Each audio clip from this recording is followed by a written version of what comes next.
There are growing fears inside palace walls that the royal tour down under could be put the King's recovery from cancer at risk. The reports of Queen Camilla being deeply unhappy that Charles is refusing to slow down ahead of their jam-packed schedule in Australia. This coming October, the pair will make trips to Canberra, New South Wales, before heading to Samoa. ITV Royal Editor Chris Shipp joins us now live from London. Good morning, Chris. So, do we know how the King's health is right now, and is he still moving full steam ahead with royal duties?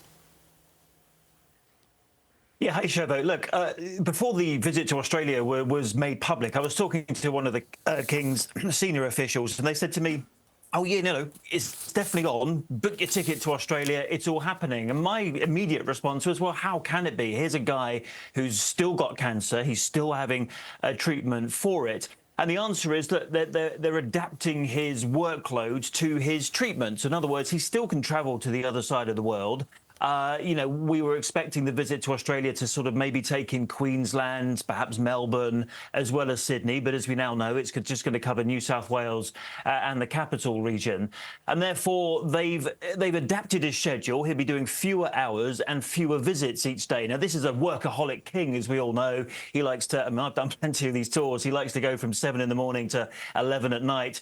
I, for one, won't be too sad if we're doing a few less visits than previously. But that's how they're going to make the Australia tour work, and that's what they're planning to go ahead with at the moment. And it's happening in October, just 6 weeks away.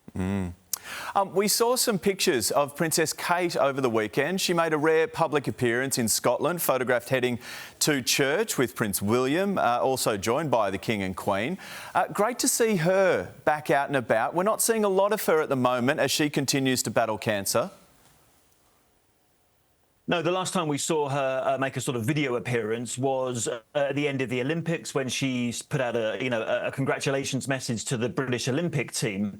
But there you can see Crathie Kirk is literally just across the road from Balmoral Castle, and William and Kate are staying there at the moment with the King and Queen Camilla.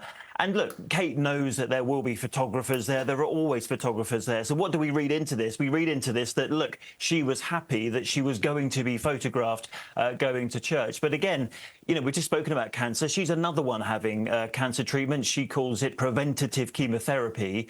And therefore, we don't see much of them. But the fact we saw her today, Sunday, as it still is in the UK, going to church, and I think a lot of people will be very sort of relieved to see that. I think the most relief comes from the smile on their faces. Nice to see them smiling on the way to church. Thank you, Chris. Appreciate your time. Here's Nat. You're welcome.